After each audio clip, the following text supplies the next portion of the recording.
ഒരു പ്രധാനപ്പെട്ട ഒരു ന്യൂസ് ഇപ്പോൾ വന്നിരിക്കുന്നു അമേരിക്കയിൽ നിന്ന്. അതിനെക്കുറിച്ച് പറയാനാണ്. കഴിഞ്ഞ ദിവസങ്ങളിലൊക്കെ നമ്മൾ ഈ പ്രവാചകന്മാരുടെ വയറിന് വേണ്ടിയിട്ടുള്ള ഓട്ടവും അതിൻ്റെ പുറകെ കുറേ അമ്മമ്മമാർ ഒത്താശ പിടിക്കുന്നതും ചില ദ്രവ്യാഗ്രഹികൾ അതിൻ്റെ പുറകെ പോകുന്നതൊക്കെ നമ്മൾ കണ്ടു. ഇതിനൊക്കെ ഒരു അവസാനമുണ്ട്. കാരണം പാവം പിടിച്ച കുറേ യൂട്യൂബുകാരൊക്കെ പറഞ്ഞിട്ടൊന്നും ആർക്കും അങ്ങോട്ട് വിലയല്ല. പക്ഷേ എല്ലാവരും ഒന്നും ഇത് കേൾക്കത്തില്ലെന്നറിയാമല്ലോ, ഇത് ഇടുക്കുവാതിലാണ്. കാത്തിരിക്കുന്ന ചിലരുണ്ട്. കാരണം അങ്ങോട്ട് ഇറങ്ങി കഴിയുമ്പം കുറച്ച് ദ്രവ്യം കിട്ടിക്കഴിയുമ്പോൾ നമ്മളങ്ങ് അഡിക്റ്റഡ് ആകും. അതിനെയൊക്കെ കൺട്രോൾ ചെയ്യാനാണ് പരിശുദ്ധാത്മാവിനെ നമുക്ക് തന്നത്. ഇതിനെയൊക്കെ മറന്നിട്ട് നമ്മൾ പരിശുദ്ധാത്മാവിൽ വിധേയപ്പെടാതെ ഇങ്ങനെ നമ്മൾ ആ ഭൗതികത്തിൻ്റെ പുറകെ പോയപ്പോൾ ചില അമൃതാനന്ദമയേക്കാളും കഷ്ടമായിട്ട് പോകുന്ന ചില ജീവിതങ്ങളിൽ കർത്താവിനെ വിറ്റ് തിന്നുന്ന അനേക ദേവദാസന്മാരെന്ന് പേരെടുത്തവർ, അവരെയൊന്നും ദേവദാസന്മാരെന്ന് വിളിക്കാൻ യോഗ്യരല്ല. കാരണം അവരെല്ലാം ഈ എന്താ പറയുക, ദൈവത്തെ മറന്നു നടക്കുന്നവരാണ്. അപ്പോൾ ഈ news നിങ്ങളതൊന്ന് കണ്ടാട്ടെ. President Trump and several top administration officials are set to join a cast of Christian clergy on the National Mall this coming Sunday. They will join a prayer gathering billed as a, quote, rededication of our country as one nation under God. Blessed is the nation whose God is the Lord. Faith in God is the value that most shaped America. And it's people of faith who have been the bedrock, the driving force behind our nation. Critics say this event hijacks America's history with a false Christian nationalist narrative. California Democrat Congressman Jared Huffman posted this. Trump's religious extremist event this weekend to rededicate our country as a Christian nation would have our founders rolling in their graves. We are not. And using taxpayer resources and public lands for this kind of event is a gross misuse of power to destroy church-state separation. Dr. Robert Jeffress is pastor at First Baptist Church in Dallas, Texas, and a Fox News contributor. Great to see you today. First of all, your response to the criticism that this isn't who we are. Well, Harris, whenever Christians get historical, the left gets hysterical because the facts are on our side. America was founded as a Christian nation. We're not saying everybody in America is a Christian. We're not saying other faiths aren't welcome here, but the foundation of our faith has been the Judeo-Christian faith. I think of John Jay, the first Chief Justice of the Supreme Court. He said, in this Christian nation, God has given us the privilege of choosing our leaders. In the 1800s, the Supreme Court over and over again talked about America as a Christian nation. Here's what's really interesting, Harris. A few years ago, two professors from the University of Houston did a study of 15,000 documents from our founding fathers to discover whom they quoted the most, who was the most influential person in their lives, or what was the most influential source. And they found overwhelmingly that our founding fathers quoted the Bible more than any other source. In fact, Newsweek magazine did an article, How the Bible Made America. And Ken Woodward, the author of that article, said historians are coming to realize that the Bible, perhaps even more than the Constitution itself, is our nation's founding document. And so we're gathering together this Sunday, certainly to pray, to recognize our Christian foundation, but most of all, as President Trump has called us to do, to rededicate ourselves to God. ഈ ഒരു വീഡിയോയിൽ പറഞ്ഞിരിക്കുന്നത് president ട്രംപും തൻ്റെ ഭരണകൂടത്തിലുള്ള നിരവധി ഉന്നത ഉദ്യോഗസ്ഥന്മാരും ചേർന്ന് ഈ വരുന്ന ഞായറാഴ്ച നാഷണൽ മാളിൽ ക്രിസ്തീയ ശുശ്രൂഷക്കാരോടൊപ്പം പങ്കെടുക്കാനിരിക്കുകയാണ്.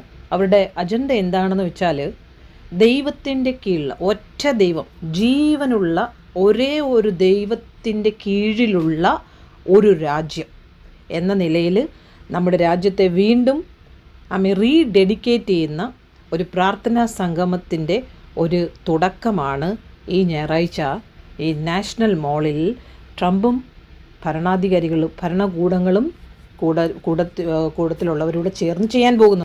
ജീവനുള്ള ദൈവത്തിൻ്റെ കീഴിലുള്ള ഒരു രാജ്യമെന്ന നിലയിൽ നമ്മുടെ രാജ്യത്തെ വീണ്ടും സമർപ്പിക്കുന്ന ഒരു പ്രാർത്ഥനാ സംഗമം അവർ ഉടലെടുക്കുകയാണ്. യഹോവ ദൈവമായിരിക്കുന്ന ജാതി ഭാഗ്യമുള്ളത്. ദൈവവിശ്വാസമാണ് അമേരിക്ക ഏറ്റവും കൂടുതൽ രൂപപ്പെടുത്തിയെന്നുള്ളതിൻ്റെ മൂല്യം അവർ അതിന് ഇമ്പോർട്ടൻസ് കൊടുക്കാൻ പോവുകയാണ്. അതുപോലെ തന്നെ വിശ്വാസമുള്ള ജനങ്ങളാണ് നമ്മുടെ രാജ്യത്തിൻ്റെ അടിത്തറയും മുന്നോട്ട് നയിച്ച ശക്തിയും ആയിരുന്നത് എന്നും അടുത്തൊരു തലമുറയിലേക്ക് അവർ പ്രൊക്ലെയിം ചെയ്യാൻ പോവുകയാണ്. അപ്പോൾ ഇത് കാണിക്കുന്നത് ദൈവം മിണ്ടാതിരിക്കുകയില്ല. പ്രത്യേകിച്ച് ഈ ദിവസങ്ങളിൽ നമ്മുടെ കേരളത്തിൽ ചെറിയ ചെറിയ കാര്യങ്ങൾക്ക് പോലും പ്രവചിച്ച്, അങ്ങ് കൈനോട്ടക്കാരെ പോലെ പ്രവചിച്ച് അനേക ജാതികളുടെ ഇടയിൽ ദൈവത്തിൻ്റെ നാമത്തെ ദുഷിക്കുന്ന ഒരു കൂട്ടരെ നമ്മൾ കാണുവാനിടയായി. ഞാനിത് പറഞ്ഞപ്പോൾ എനിക്ക് അനേക കോളുകൾ വരുവാൻ തുടങ്ങി. യൂട്യൂബിൽ തന്നെ അൺവാണ്ടഡ് ആയിട്ടുള്ള അനേക മെസ്സേജുകൾ വരാൻ തുടങ്ങി. പണ്ടൊക്കെ ആണെങ്കിൽ എനിക്ക് വിഷമം തോന്നി. ഇപ്പോൾ അതെനിക്ക് ഫ്യൂവലാണ്. കാരണം നിങ്ങൾ എന്നെ വളർത്തുമാറാക്കി. കാരണം ഇടുക്കുവാതിലൂടെ പോകുമ്പോൾ എല്ലാ ട്രെയിനിങ്ങും നമുക്ക് ആവശ്യമാണ്. കാരണം ഇവരൊക്കെയും ഈ സത്യം അറിയണം. അപ്പോൾ ഇന്ന് മത്തായി സുവിശേഷത്തിൻ്റെ 2-ാം അധ്യായവും 3-ാം അധ്യായവും നിങ്ങൾ വചനം വായിക്കണം, നിങ്ങൾ പ്രാർത്ഥിക്കണം. ഈ ദിവസങ്ങളിൽ എന്നോട് കോൺടാക്റ്റ് ചെയ്യുന്ന എല്ലാവരോടും ഇത് തന്നെയാണ് ഞാൻ പറയുന്നത്. ഈ 17 വർഷമായിട്ടും ഇത് തന്നെയാണ് ഞാൻ എല്ലാവരോടും പറയുന്നത്. നിങ്ങളുടെ സൃഷ്ടാവാൻ ദൈവത്തെ നിങ്ങളറിയണം. രാജ്യങ്ങൾ മുഴുവനും ചേർന്ന് ഒറ്റ ഗവൺമെൻറ്റായി ഈ ലോകത്തിൽ 3-ാം ലോക മഹായുദ്ധത്തിലേക്ക് ലോകം പോയിക്കൊണ്ടിരിക്കുകയാണ്. അപ്പോഴാണ് ഈ ചേരികൾ ചേർന്ന് നമ്മുടെ നാട്ടിൽ ചെറിയ ചെറിയ വയറിന് വേണ്ടിയിട്ട്, ഫേമസ് ആകാൻ വേണ്ടിയിട്ട് കാപ്പിയും കഞ്ഞിയും കുടിക്കാൻ പോലും ഗതിയില്ലാതിരുന്നതൊക്കെ കിട്ടിക്കഴിഞ്ഞപ്പോൾ അന്യൻ്റെ പണം കൊണ്ട് കോട്ട് സൂട്ട് വിട്ട് നടക്കാൻ തുടങ്ങി. ഞെളിഞ്ഞ് ആളുകളെയും പെണ്ണുങ്ങളെയൊക്കെ വശീകരിച്ച് കോട്ടീകരിച്ച്, പ്രത്യേകിച്ച് ഇതിൽ കോപം വരുന്നത് ഈ ബിസിനസ്സുകാരന്മാരുടെ ഭാര്യമാർക്കും ജോലികൾ നേടുന്നവർക്കും ഭൗതികമായ അനുഗ്രഹങ്ങൾ നേടിയവരുമാണ് എന്നോട് എതിരായിട്ട് എനിക്കെതിരായി ശബ്ദം ഉയർത്തിക്കൊണ്ടിരിക്കുന്നത്. വളരെ സന്തോഷമാണ്. കാരണം ഇതൊക്കെ നമുക്ക് സ്വർഗത്തിൽ ചെല്ലുമ്പോൾ കിരീടത്തിന് കാരണമാകും. കാരണം നമ്മൾ സത്യം പറഞ്ഞിട്ട് നമുക്ക് അതിൽ ബുദ്ധിമുട്ടുണ്ടാകുന്നുവെങ്കിൽ അത് നന്മയ്ക്കാണ്, നമുക്ക് പ്രതിഫലമുണ്ടാകും. അപ്പോൾ സത്യത്തിന് വേണ്ടി നമ്മൾ നിലനിൽക്കണം. അപ്പോൾ ഇന്ന് ഞാൻ എല്ലാവരെയും സഹോദരിമാരെ എൻകറേജ് ചെയ്യുന്നു. അതിൽ വന്ന ചില ചോദ്യങ്ങളുണ്ട്. സ്ത്രീകൾക്ക് പൗരോഹിത്യ ശുശ്രൂഷ ചെയ്യാമോ? സ്ത്രീക്ക് സ്നാനപ്പെടുത്താമോ? സ്ത്രീക്ക് കത്രിമേശ കൊടുക്കാമോ? എല്ലാ കാര്യങ്ങളും സ്ത്രീകളെ ദൈവം വിളിച്ചിരിക്കുന്നു. കാരണം അനേക മെസ്സേജുകളിലൂടെ പറഞ്ഞിട്ടുണ്ട്, സ്ത്രീകളെ ദൈവം പ്രത്യേകമായി ഒരു കൺസേൺ സ്ത്രീകളെക്കുറിച്ചുണ്ടായിരുന്നു. അതുകൊണ്ടാണ് യഹൂദന്മാരുടെ സമയത്ത് പോലും യേശുകർത്താവിൻ്റെ അവനെ ഗുരുവായി കണ്ട് മറിയ, മാർത്തയുടെ സഹോദരിയായ മറിയ, യേശുകർത്താവിൻ്റെ കാൽക്കലിരുന്ന് അവൾ ഗ്രഹിച്ചു അവൻ്റെ ഹൃദയം എന്താണ് ഈ ഭൂമിയിലേക്ക് വന്നതിൻ്റെ ഉദ്ദേശം, പിതാവ് എന്തിനാണ് യേശുകർത്താവിനെ അയച്ചതെന്നുള്ളത് അവൾക്ക് വെളിപ്പെട്ട് കിട്ടി.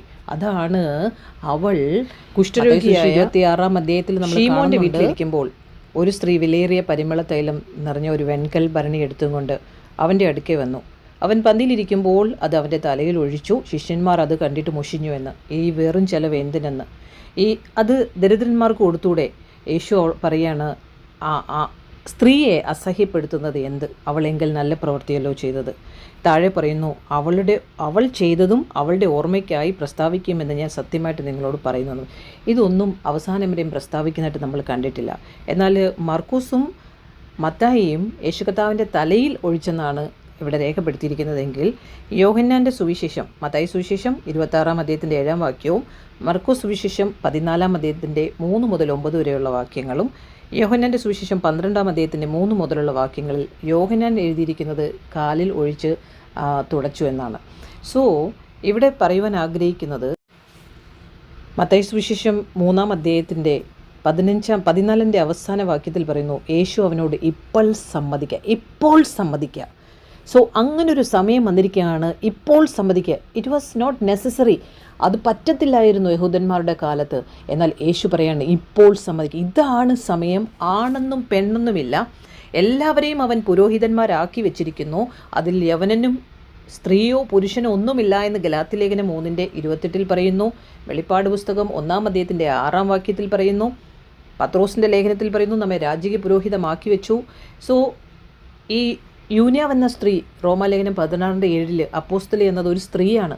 ഫേബയാണ് റോമാലേഖനവുമായിട്ട് റോമൻ സഭയിൽ പോയി അത് എക്സ്പ്ലെയിൻ ചെയ്തു കൊടുക്കുന്നത്.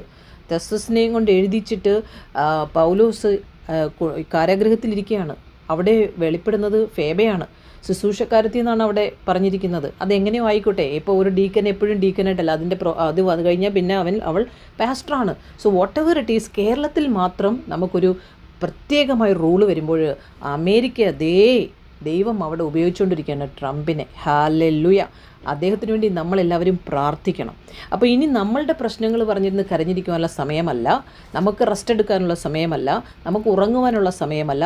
എല്ലാ വിശ്വാസികളോടും പറയാണ്, കള്ളന്മാരുടെ പുറകെ പോയി സമ്പാദ്യത്തിന് പുറകെ പോകാതെ നിങ്ങളുടെ വിലയേറിയ സമയം വിസ്റ്റത്തോടുകൂടി, ശിഷ്യന്മാർക്ക് പോലും ലഭിക്കാത്തൊരു വിസ്റ്റം, 30 വെള്ളിക്കാശിന് ഒരു ശിഷ്യൻ യേശുവിനെ വിറ്റെങ്കിൽ 300 വെള്ളിക്കാശിന് വിലയുള്ള ആ തൈലമാണ് അത്രയും സൗരഭ്യ വാസനയായിരുന്നു അത് തുറന്നപ്പോൾ.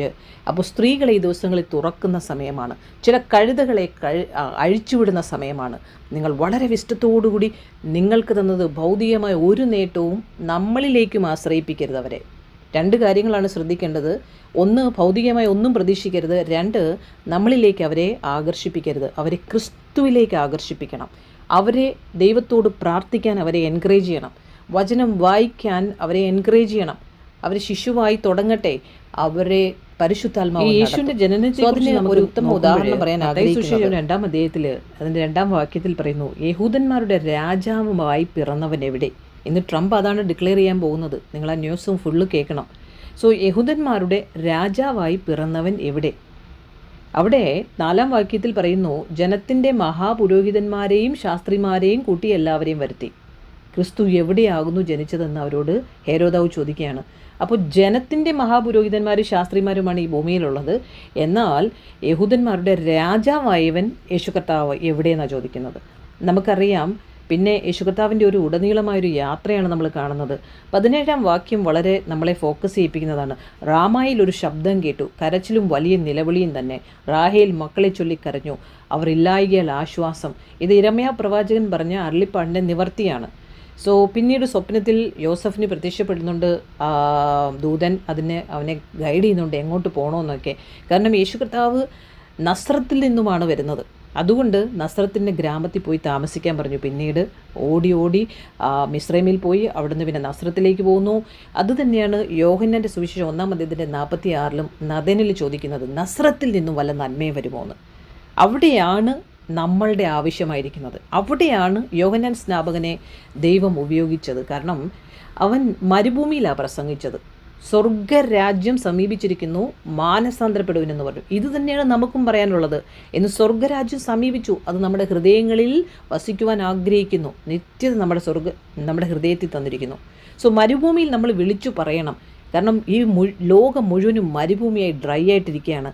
അവിടെ കൊട്ട തേങ്ങ പോലെ ഇരിക്കുന്ന കർത്താവിനെ അറിഞ്ഞിട്ടും ഇവരെല്ലാം ദ്രവ്യാഗ്രഹത്തിന് വേണ്ടി അമ്മാമ്മമാർ ഇവന്മാരുടെ പുറകെ പോകുമ്പോൾ എന്താണ് പറയേണ്ടത്? സോ നിങ്ങൾ ശ്രദ്ധിച്ചോ, അവിടെ ഈ യോഹന്നാൻ സ്നാപകൻ്റെ വസ്ത്രത്തെക്കുറിച്ചും ഭക്ഷണത്തെക്കുറിച്ചും അവിടെ ഫോക്കസ് ചെയ്യുന്നുണ്ട്. ഒട്ടക രോമം കൊണ്ടുള്ള ഉടുപ്പ്, അരയിൽ തോൽവാറ്, ആഹാരമോ വെട്ടുക്കിളിയും കാട്ടുതേനുമായിരുന്നു. എന്താണ്? നമുക്കും ഇതുപോലെ ഒരു ഐഡൻറ്റിറ്റി തന്നിട്ടുണ്ട്. രക്ഷാവസ്ത്രം തന്നിട്ടുണ്ട്. അരയിൽ സത്യം കെട്ടിയിട്ടുണ്ട്. നമ്മുടെ ആഹാരം എന്താണ്? വചനമാണ്. ഹല്ലേലൂയ. വിശ്വാസം എന്ന പരിച, ഇങ്ങനെ ഇത്യാദി കാര്യങ്ങൾ നമുക്ക് എഫേസ്യ ലേഖനം 6:12 മുതലുള്ള വാക്യങ്ങളിൽ നമുക്ക് 18-ാമത്തെ വാക്യത്തിൽ വരുമ്പോൾ പറയുന്നുണ്ട്, ഏത് സമയത്തും ആത്മാവിൽ പ്രാർത്ഥിക്കുമെന്ന്. ഇവിടെയാണ് നമ്മുടെ അമ്മമ്മമാർക്ക് തെറ്റുപറ്റിയത്. പ്രവാചകന്മാരുടെ പുറകെ പോയതുകൊണ്ട് യാഥാർത്ഥ്യമായ ദൈവമാക്കി ആഗ്രഹിക്കുന്നത് എൻഡിൽ നമ്മുടെ റാപ്ചറും അതിനുശേഷം ഈ ഭൂമിയിൽ 7 വർഷത്തെ മഹോദ്രവകാലവും നമ്മളുടെ വിവാഹ സ്വർഗത്തിൽ നടക്കുന്നത്, യേശു കർത്താവുമായിട്ടുള്ള യൂണിയൻ നടക്കുന്നു, ഒന്നാകുന്നു, വചനത്തോട് നമ്മൾ ചേരുന്നു, കർത്താവിലേക്ക് ചേർന്ന് നമ്മൾ പിതാവിന് മക്കളായിത്തീരുന്നു, യേശു കർത്താവിന് മണവാട്ടിയായിത്തീരുന്നു, എന്നേക്കുമായി നമുക്ക് കർത്താവിനോടുള്ള വാസം, ഇതെല്ലാം നമ്മൾ മറന്നു പോവുകയാണ്. നമുക്ക് ഇവിടെയുള്ള ബിസിനസ്, ഭൂമി, നമ്മുടെ മക്കളുടെ ഐഡൻറ്റിറ്റി, നമ്മളെല്ലാം പെർഫെക്റ്റായിട്ട് കുറച്ച് ഇംഗ്ലീഷും പഠിച്ച് ശാശ പറഞ്ഞുകൊണ്ട് നടക്കണം, നല്ല ആളുകളുമായിട്ട് കൂട്ടുകൂടണം, നല്ല പൈസ കൊടുക്കണം, പാസ്റ്റേഴ്സിൻ്റെ നമ്മുടെ ഫ്രണ്ടാണെന്ന് പറയണം. ഇതൊക്കെയാണ് അവർ വീട്ടിൽ വന്നാൽ അവരെ പൊക്കിക്കൊണ്ട് നടക്കണം, അവരെ കാറിൽ കൊണ്ടുവരണം. ഇതാണ് നമ്മൾ ആഗ്രഹിക്കുന്നത്. ഇതിൻ്റെ അപ്പുറം ഒരു സത്യമുണ്ട്. അതാണ് ഈ ലോകത്തിൽ നടന്നുകൊണ്ടിരിക്കുന്നത്. അവിടേക്കാണ് ഞാൻ ഇതുപോലെയുള്ള ദേവദാസന്മാരും ദാസികളും നിങ്ങളോട് പറയുന്നത്, നിങ്ങൾ മിണ്ടാതെ ഇരിക്കരുത്. വാ, പോകാമെന്നാണ് വചനം പറയുന്നത്. എഴുന്നേൽപ്പിൻ, നാം പോകാം. അപ്പം നമ്മൾ എഴുന്നേൽക്കുക. ഉറങ്ങുകയാണ് എല്ലാവരും. യോഹന്നാൻ സ്നാപകൻ പറയാണ്, നല്ല ഫലം കായ്ക്കാത്ത വൃക്ഷമെല്ലാം വെട്ടി തീയിലിട്ട് കളയുന്നു. 10-ാം വാക്യം മത്തായി സുവിശേഷം 3:10. ഞാൻ നിങ്ങളെ മാനസാന്തരത്തിനായി വെള്ളത്തിൽ സ്നാനമേൽപ്പിക്കുന്നതേ ഉള്ളൂ. എൻ്റെ പിന്നാലെ വരുന്നവനോ എന്നേക്കാൾ ബലവാനാകുന്നു. അവൻ്റെ ചെരുപ്പ് ചുമപ്പാൻ ഞാൻ മതിയായവനല്ല. അവൻ നിങ്ങളെ പരിശുദ്ധാത്മാവിലും തീയിലും സ്നാനമേൽപ്പിക്കും. വീശുമുറ അവൻ്റെ കയ്യിലുണ്ട്. ഈ അമ്മമ്മമാരോടും ഈ പാസ്റ്റർമാരുടെ പുറകെ അവരെയും താങ്ങിക്കൊണ്ട് നടക്കുന്നവരോട് ചോദിക്കുകയാണ്, നിങ്ങൾക്ക് നാണമില്ലേ? നിങ്ങൾ ആരെയാണ് ഉയർത്തുന്നത്? നിങ്ങൾ ആരെയാണ് ഉയർത്തുന്നത്? അവൻ മുറ്റം വെടിപ്പാക്കി ഗോതമ്പ് കളപ്പുരയിൽ കൂട്ടിവെക്കുകയും പതിർക്കിടാത്ത തീയിലിട്ട് ചുട്ടുകളയുകയും ചെയ്യും. ഇതാണ് ദൈവം ചെയ്യുന്നത്. ദൈവം അവസാനത്തിൽ ഒരു ന്യായവിധിയുണ്ടെന്ന് മറന്നു പോകരുത്. നമ്മൾ ഈ ഭൂമിയിൽ ചെയ്തതിന് നമുക്ക് സ്വർഗത്തിൽ പ്രതിഫലവുമുണ്ട്, മറന്നു പോകരുത്. അപ്പം യേശു അവനോട് പറയുകയാണ്, യോഹന്നാൻ സ്നാപകനോട്, ഇപ്പോൾ നീ സമ്മതിക്കുക. 15-ാം വാക്യം. 16-ാം വാക്യത്തിൽ പറയുന്നു, അപ്പോൾ സ്വർഗം തുറന്നു. ഇത് തന്നെയാണ് യോഹന്നാൻ്റെ സുവിശേഷം 1-ാം വാക്യത്തിൽ തന്നെ, സ്വർഗം തുറന്നിരിക്കുന്നതും ദൂതന്മാർ കയറുന്നതും നീ കാണുമെന്ന് 2010 മാർച്ചിൽ 27-ാം തീയതി എനിക്ക് തന്ന ദർശനത്തിൽ, എൻകൗണ്ടറിൽ ദൈവം എനിക്ക് തന്നത്. ഞാനും എൻ്റെ ദൈവമായിട്ടുള്ള എൻകൗണ്ടർ ഞാൻ എങ്ങനെ മിണ്ടാതിരിക്കും? 17 വർഷമായി ഈറ്റുനോവാ എൻ്റെ ശബ്ദം. ചിലർ പറയുന്നു അഹങ്കാരിയാണ്, നീ മറ്റേതാണ്, നീ മറിച്ചതാണെന്ന് പറയുമ്പോൾ എനിക്ക് ചിരിയാണ് വരുന്നത്. കാരണം നമ്മുടെ ഉള്ളത്തിൽ കത്തുന്ന ഇനി സമയമില്ല, ഇവൻ എൻ്റെ പ്രിയപുത്രൻ, ഇവനിൽ ഞാൻ പ്രസാദിച്ചിരിക്കുന്നു എന്ന് സ്വർഗത്തിനൊരു ശബ്ദവും കേട്ടു. ഇവർക്ക് ആർക്കെങ്കിലും ദർശനം കിട്ടിയിട്ടുണ്ടോ? വെളിപ്പാടിനനുസരിച്ചാണോ നമ്മൾ പോകുന്നത്? നമ്മളെ ഏൽപ്പിച്ചത് നമ്മൾ ചെയ്യുക. അന്ത്യകാലത്തിൽ അനേക സഹോദരന്മാരെ എഴുന്നേൽപ്പിക്കാനാണ് കർത്താവ് എന്നെ ഏൽപ്പിച്ച ദൗത്യം. ലൂക്കോസ് 22:32. നമ്മൾ ഓരോരുത്തരും ഈ ദിവസങ്ങളിൽ ഉണരേണ്ട സമയമാണ്. ഉറക്കത്തിൽ നിന്നും ഉണരേണ്ട സമയമാണ്. വചനം ധ്യാനിക്കണം. ഇന്ന് കർത്താവ് എനിക്ക് ഹോംവർക്ക് എന്നാണ് 1 മണിക്കൂർ വചനം വായിക്കാൻ പറഞ്ഞു. ഈ മത്തായി സുവിശേഷം മുഴുവനും വായിപ്പിച്ച് തന്നെ. ആത്മാവിൽ പ്രാർത്ഥിക്കണം, ഒറ്റയ്ക്ക് പ്രാർത്ഥിക്കണം. കൂട്ടത്തിയിരുന്ന് പാടാനും അങ്ങനെ ഗിറ്റാർ അടിക്കാനും പാട്ട് പാടാനും നമുക്ക് മെസ്സേജ് പറയാനും സൂമിലോടാനും പ്രാർത്ഥനാക്കാരിയാണെന്ന് അറിയിക്കാനും ഞാൻ പേഴ്സണൽ പ്രയർ എത്ര നേരമുണ്ട്? എന്തിനാണ് പേഴ്സണൽ പ്രയർ ചെയ്യുന്നത്? മറ്റുള്ളവരുടെ മുമ്പിൽ പോയി ഷോ ചെയ്യാനാണോ? അല്ല. പിതാവേ, അടുത്ത നിമിഷം എന്താണ് നിൻ്റെ മനസ്സിൽ എന്താണ് അതൊന്ന് അറിയണം. അതിനനുസരിച്ച് എന്നെ ഒന്ന് ഉപയോഗിക്കണം. അതിനനുസരിച്ച് എന്നെയും കൊണ്ട് പ്രാർത്ഥിപ്പിക്കണേ എന്ന് പറയുന്ന എത്ര പേരുണ്ട്? നമ്മൾ എവിടെ ഓടിയാലും എവിടെ ഓടിയില്ലെങ്കിലും അതൊന്നുമല്ല വിഷയം. കർത്താവിനോട് ചേർന്നിരിക്കുക. അവൻ നമ്മളെയും കൊണ്ട് ചെയ്യിക്കേണ്ടത് നമ്മളെയും കൊണ്ട് ചെയ്യിക്കും. നമ്മുടെ പ്രാർത്ഥന വിലയേറിയതാണ് ഈ ദിവസങ്ങളിൽ. അവൻ പറയാത്തതൊന്നും ചെയ്യരുത്. അടങ്ങി വീട്ടിലിരിക്കുക. കാരണം ലോക മഹായുദ്ധം വരാൻ പോവുകയാണ്. ഇൻ്റർനെറ്റ് കട്ടാകാൻ പോവുകയാണ്. ഇനി അധിക സമയം നിങ്ങൾക്കറിയാം, എമിറേറ്റ്സിൻ്റെ ഫ്ലൈറ്റ് എത്ര ഫ്ലൈറ്റുകളാണ് ഇന്ത്യയിൽ തന്നെ 5-6 ഫ്ലൈറ്റുകളുണ്ടായിരുന്നു. എല്ലാം വെട്ടിക്കുറച്ചു. കാരണം ഫ്യൂലില്ല, ഇന്ധനം കുറഞ്ഞു വരികയാണ്. ഈ വെരി ലിമിറ്റഡ്. ഇന്ത്യയിലേക്ക് 2000 ദിറംസ് ആണെങ്കിൽ ഇപ്പോൾ 6000 ദിറംസ് എന്ന് കേട്ടു. നോക്കിക്കോ. അപ്പോൾ കാലം പോകുന്നു. ഇനിയിപ്പം മോദി പറഞ്ഞിരിക്കുകയാണ് പെട്രോൾ കൺട്രോൾ ചെയ്യണം. ഇനി സൂമിലേക്ക് പിള്ളേരുടെ പഠിത്തമൊക്കെ വരും, ബസ്സിൻ്റെയൊക്കെ ഫ്യൂല് കൺട്രോൾ ചെയ്യാനായിട്ട്. അപ്പോൾ വല്ലാത്തൊരു ഈറ്റുനോവിലേക്ക് പോവുകയാണ്. അപ്പം ഞാൻ ഒരു കാര്യം കൂടെ പറഞ്ഞത് ഫിനിഷ് ചെയ്യുന്നത്, ഈ റാമയിൽ കേട്ട ശബ്ദം യേശു കർത്താവ് ജനിച്ചപ്പോൾ നമ്മൾ പലരും ചോദിക്കുമല്ലോ, ഈ ക്രിസ്ത്യാനിയായിട്ട് കഷ്ടമേ ഉള്ളൂ, ഇത് എന്തൊരു കഷ്ടമാണെന്ന്. ഇതിലൂടെയാണ് നമ്മൾ സ്വർഗരാജ്യത്തിൽ എത്താൻ പറ്റുന്നത്. കാരണം നമ്മൾ ജഡത്തിൽ, നമ്മൾ പാപത്തിൽ ഇരുന്നത് കൊണ്ട് നമ്മൾ ഇതിലൂടെ കയറി ചെല്ലാൻ പറ്റും. ഉള്ള ജീവിതത്തിൽ കർത്താവിനോട് ചേർന്ന് നടക്കുമ്പോൾ ഈ കഷ്ടമൊന്നും നമുക്ക് വലുതായിട്ട് തോന്നത്തില്ല. അതാണ് ബ്യൂട്ടിഫുൾ, ഏറ്റവും വലുത്. സോ അവിടെ കരച്ചിലും മക്കളെ ചൊല്ലി കരയുന്നതും 2 വയസ്സിൽ താഴെയുള്ള എല്ലാ ആൺകുഞ്ഞുങ്ങളെയും കൊല്ലുകയാണ്. അവരെന്ത് തെറ്റ് ചെയ്തു? ആൺകുട്ടികളെയൊക്കെയും ബേത്ലഹേമിലും അതിൻ്റെ എല്ലാ അതിരുകളിലും ആളയച്ച് കൊല്ലിച്ചു. അപ്പോഴാണ് റാമയിൽ ശബ്ദം കേൾക്കുന്നത്. യിരെമ്യാ പ്രവാചകൻ മുന്നമേ പറഞ്ഞതാ നിവൃത്തിയാകുന്നത്. ഇതുപോലെ തന്നെ നമ്മൾ കാണുന്നുണ്ട് സ്നാപക യോഹന്നാൻ്റെ തല വെട്ടുന്നത്. എന്ത് തെറ്റ് ചെയ്തിട്ടാ?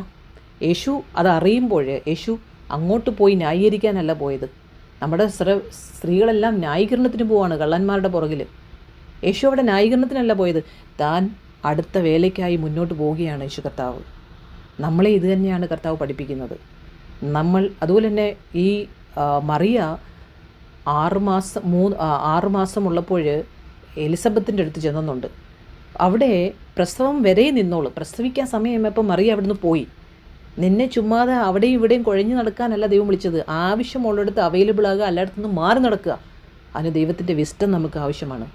പരിജ്ഞാനമില്ലാതെ എൻ്റെ ജനം നശിച്ചു പോകുന്നതാണ്. അതുകൊണ്ട് എനിക്ക് ഈ നാട്ടിലുള്ള പ്രവാചകന്മാരോടും എല്ലാ അമ്മമ്മമാരോടും എല്ലാ വിശ്വാസികളോടും പറയാനുള്ളത്, നിങ്ങളുടെ ദൈവമായിട്ടുള്ള ബന്ധം വർദ്ധിപ്പിക്കുക. നിങ്ങൾ പ്രാർത്ഥിച്ചതിന് മറുപടി വന്നോ വന്നില്ലയോ, നിങ്ങളുടെ ദർശനം പൂർത്തിയായോ, ഇതൊന്നുമല്ല ചോദ്യം. നിങ്ങൾക്ക് അവനുമായിട്ട് ബന്ധമുണ്ടോ? നിങ്ങളുടെ ജീവിതത്തിൽ ദൈവിക സമാധാനമുണ്ടോ? പിതാവായ ദൈവത്തിൻ്റെയും കർത്താവായ യേശുക്രിസ്തുവിൻ്റെയും സമാധാനം നിങ്ങളിൽ വ്യാപരിക്കണമെന്ന് നിങ്ങൾ ചെക്ക് ചെയ്യുക. ഇല്ലാന്നുണ്ടെങ്കിൽ നിങ്ങൾ മുട്ടുമടക്കുക, നിലവിളിച്ച് കർത്താവിനോട് ചേർന്നിരിക്കുക. അതിനുവേണ്ടി നിങ്ങൾ ഉപവസിക്കണം. ഹല്ലേലൂയ. അപ്പം ഇപ്പോഴും വലിയൊരു നമ്മൾ ഈ ചെറിയ ചെറിയ കാര്യങ്ങൾ ചിന്തിച്ചുകൊണ്ടിരിക്കുക. ദൈവത്തിൻ്റെ ഉദ്ദേശം ദൈവം ചെയ്തുകൊണ്ടിരിക്കുക. പിശാച് എത്ര പ്രബലനായാൽ നോക്കിയാലും സർവശക്തൻ എൽ ഷദായിയാണ് നമ്മുടെ ദൈവം. ആമേൻ. സോ കർത്താവ് അതിന് നിങ്ങളെ സഹായിക്കട്ടെ എന്ന് പ്രാർത്ഥിക്കുന്നു. Never give up. God bless you. കർത്താവിനെ ഉയർത്തുക, കള്ളന്മാരെ ഉയർത്തരുത്.